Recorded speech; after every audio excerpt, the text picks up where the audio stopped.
How's it going? Great. Don't lie. It's a disaster. Nora, not even Meryl Streep could pretend to like Henry. Okay, Alex, play nice. I'm trying. He's just so insufferable.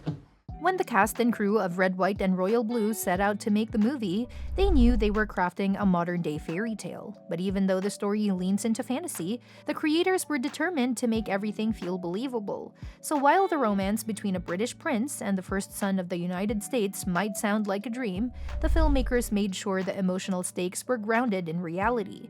They couldn't just brush things off with it's a fantasy. Every decision, every moment had to ring true for the characters. The director and the team wanted the audience to feel like these were real people with real conflicts, even inside this grand romantic setup. And because of that, they brought in some serious backup to get things right. From royal etiquette experts to political consultants, there was a lot going on behind the scenes. Every speech, public appearance, and formal event in the film had to pass through layers of scrutiny to make sure nothing felt off or forced. For the actors, this meant working with a maze of strict rules.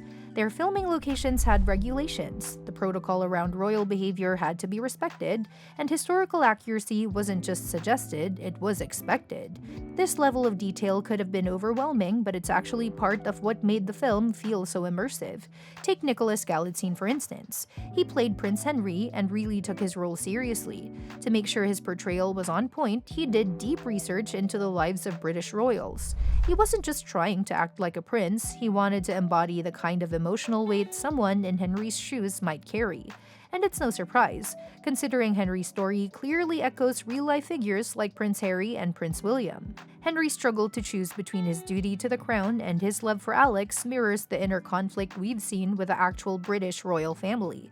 But Nicholas made sure Henry didn't come across like a straight-up imitation of either of those real-life princes. He crafted him as a fully original character even though the inspiration was clearly there. That careful balance is one reason the character felt so authentic. And this attention to realism wasn't just for the emotional parts, it extended to the technical side too.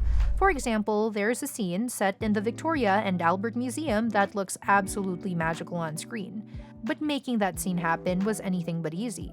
Since they were shooting at night to preserve the museum's daytime operations, the cast and crew had to push through some seriously exhausting overnight shoots. It was tiring, sure, but those night scenes added a special kind of glow to the film that made the effort worthwhile. Then there were the more intimate scenes, the ones that demanded vulnerability and trust between the actors. These kind of moments can be awkward, but thankfully they had Robbie Taylor Hunt on board as the intimacy coordinator. Alex and I love each other deeply.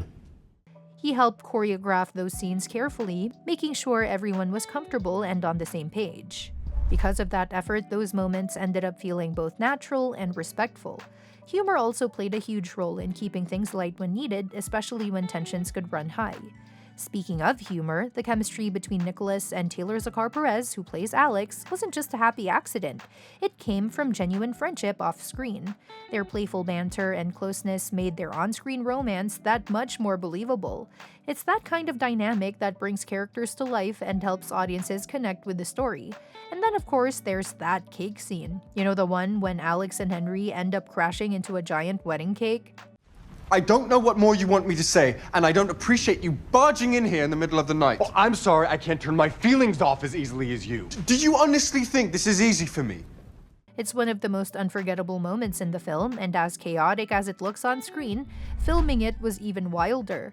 The entire set ended up covered in frosting, and the crew couldn't resist jumping in on the fun. It turned into a cake fight for the ages, and while it might have been a mess, it's exactly the kind of memory that bonds a cast together. Beyond all the fun, the movie also carried a serious message. At its heart, Red, White, and Royal Blue is about acceptance. One of the most touching aspects is how Alex's mom, who also happens to be the President of the United States, wholeheartedly supports his relationship. She doesn't just tolerate it, she embraces it. On the other hand, Henry faces more resistance from his royal family, but he still chooses love, knowing what it could cost him. Their journey together is a reminder that love is worth standing up for, even when the odds are stacked against you. So while it's definitely a romantic comedy, the film is also a story about bravery, identity, and breaking through expectations. That kind of message, paired with a cast's dedication and the crew's hard work, is part of what made the movie resonate with so many people around the world. But even with all the prep and structure in place, not everything went off without a hitch. In fact, one moment during production got a little awkward for director Matthew Lopez, though he handled it with humor and grace. During the shoot, Zakhar Perez had concerns about whether he should shave his body hair before filming an intimate scene. It might sound like a small thing, but for Taylor, it was a genuine question about how he'd be seen on screen.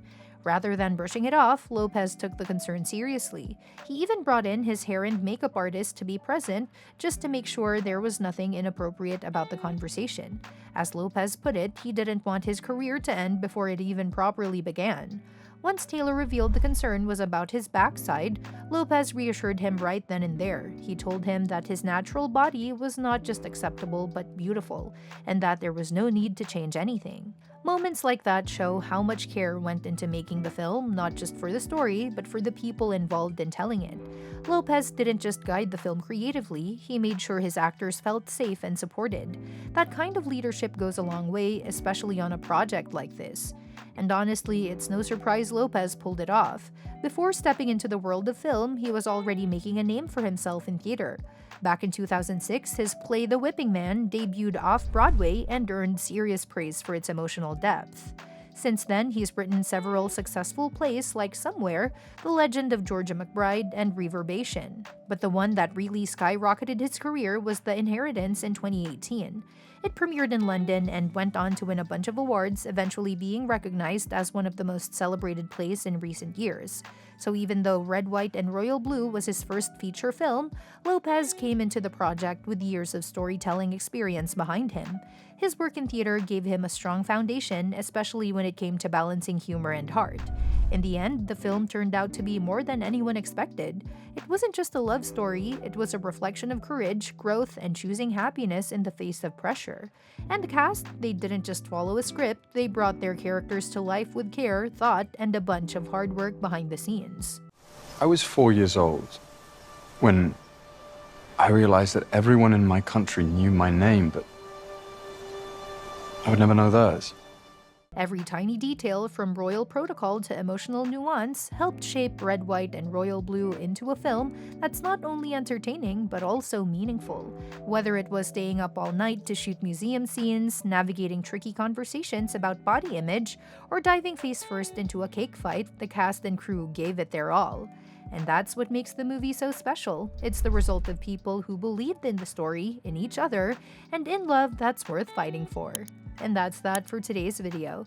Thanks for watching, and we'll see you in the next one.